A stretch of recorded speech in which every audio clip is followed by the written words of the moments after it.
From the very beginning in Genesis to the final triumph in Revelation, this is the story of our faith. Within the pages of this ancient text lies the wisdom that has guided generations, offering profound insights into the human experience and the divine. Now stay tuned for the following message, and may God bless you.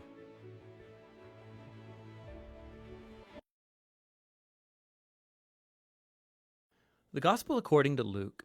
It's one of the earliest accounts of Jesus' life, and it's actually part one of a unified two-volume work, Luke Acts.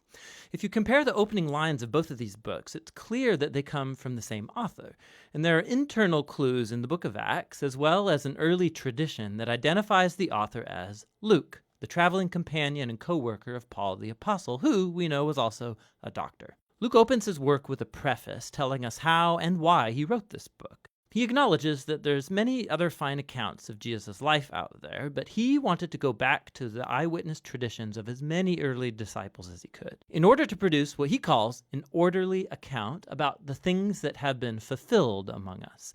Now that word fulfilled shows us why Luke wrote this account. For him, the story of Jesus isn't just ancient history.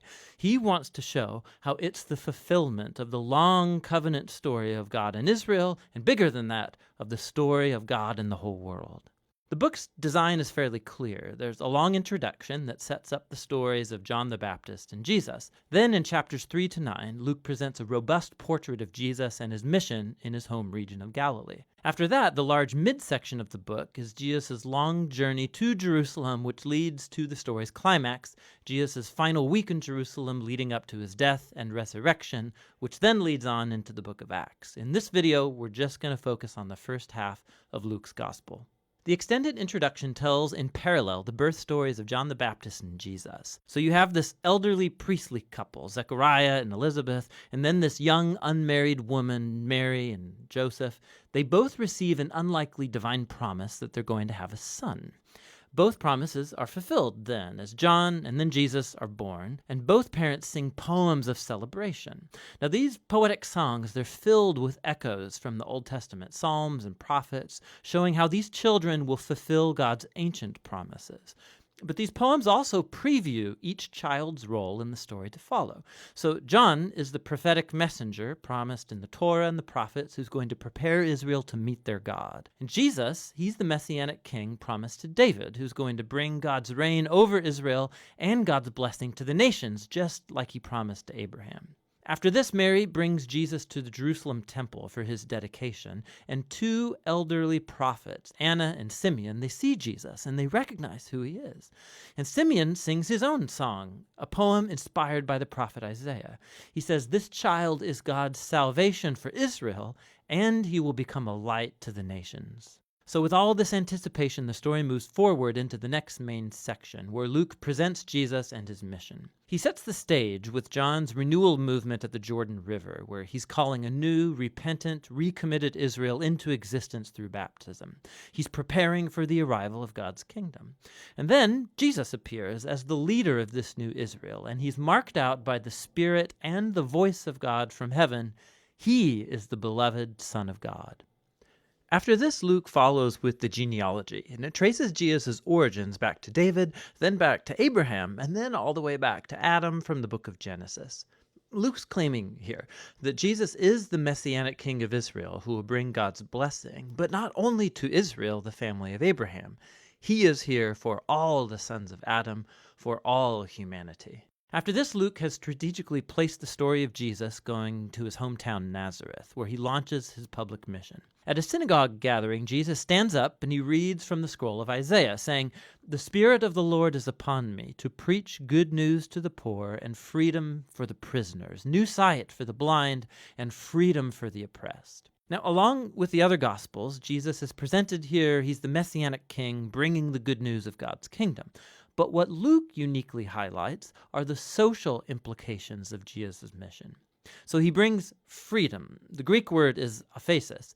It literally means release, and it refers to the ancient Jewish practice of the year of Jubilee described in Leviticus 25. It's when all Israelite slaves were released, when people's debts were canceled, when land that was sold is returned back to families. It's all a symbolic reenactment of God's liberating justice and mercy. And then Jesus says that this good news of release is specifically for the poor. Now, in the Old Testament, the poor, or in Hebrew, ani, it's a much broader category than just people who don't have very much money. It refers also to people of low social status in their culture, like people with disabilities or women and children and the elderly. It also can include social outsiders, like people of other ethnic groups, or people whose poor life choices have placed them outside acceptable religious circles. And Jesus says that God's kingdom is especially good news for these people. So after this, Luke immediately puts in front of us a large block of stories, showing us what Jesus' good news for the poor looks like. It involves the healing of a bedridden sick woman, or a man who has a skin disease, or someone who's paralyzed. There are stories here also about Jesus welcoming into his community a tax collector like Levi, who's not financially poor, but he is a social outsider. There's a story about Jesus forgiving a prostitute. Luke's showing us how Jesus' kingdom brought restoration and reversal of people's whole life circumstances. He's expanding the circle of people who get invited in to discover the healing power of God's kingdom. And as Jesus' mission attracts a large following, he does something even more provocative.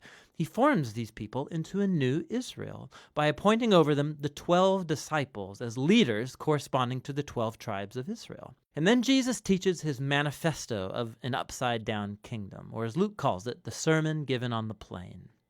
He says God's love for the outsider and the poor means that his kingdom brings a reversal of all of our value systems. He is here to form a new alternative people of God who are going to respond to Jesus' invitation by practicing radical generosity, by serving the poor.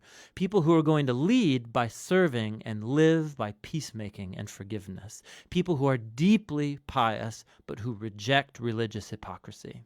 Now, Jesus' radical kingdom vision, his claim to divine authority, it starts to generate resistance and controversy, especially from Israel's religious leaders. His outreach to questionable people, it's a threat to their religious traditions and their sense of social stability. And so they start accusing Jesus of blaspheming God, of being a drunk and mixing with sinners. And so this section culminates in a new revelation of Jesus' mission to his disciples. He says that yes, he is the Messianic king, and that he's going to assert his reign over Israel by dying in Jerusalem, by becoming the suffering servant king of Isaiah 53 who dies for the sins of Israel. And then this shocking idea, it gets explored in the next story as Jesus goes up a mountain with 3 of his disciples, and he's suddenly transformed in front of them. They're enveloped in this cloud of God's presence who announces, "This is my chosen son." And then Moses and Elijah are there, the 2 other prophets who encountered God's presence and voice on a mountain.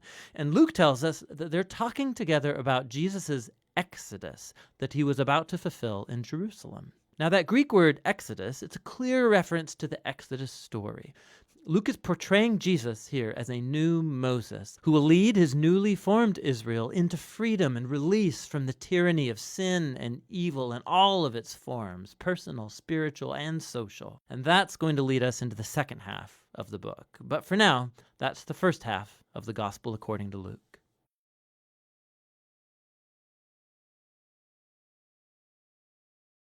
The Gospel according to Luke. In the first video, we explored Luke's portrayal of John the Baptist and Jesus as the fulfillment of the story of Israel and of God's promises told in the Old Testament scriptures. We then watched Jesus launch his mission and bring the good news of God's kingdom to the poor among Israel, people of low social status and also people who are outsiders. And Jesus taught that his kingdom is upside down. It's a reversal of all of our common social values. This section culminated with Luke showing us how Jesus was a new Moses about to bring a new Exodus by his death in Jerusalem.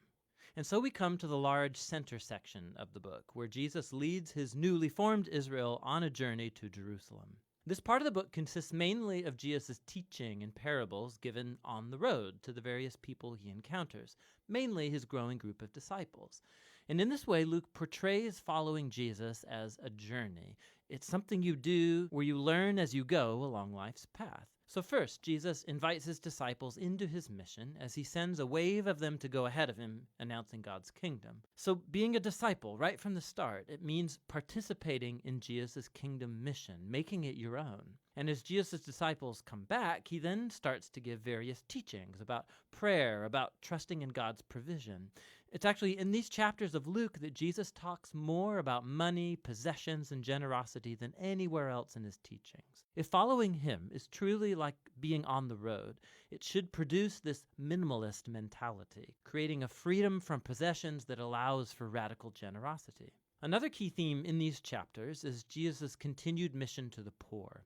So as he travels, he keeps forming his new Israel, and he encounters all these people who are sick or blind. He meets Samaritans, who are ancient enemies of the Jewish people, and famously Zacchaeus, a Jewish man, but who heads up tax collection for the Romans. All of these social outsiders meet Jesus, and they're transformed by the encounter, and so they join his kingdom community, which Jesus describes as a great banquet party. He is here to seek and save the lost, and so he's celebrating when people discover the mercy of God. But not everybody at the party is happy. Luke includes multiple stories of Jesus at banquets with Israel's leaders, and these all become heated debates where Jesus confronts their pride and hypocrisy. And so these contrasting banquet parties, they're captured most memorably in Jesus' parable of the prodigal son. So a father had two sons, and one foolishly ran away and squandered his inheritance. But he comes back eventually repentant,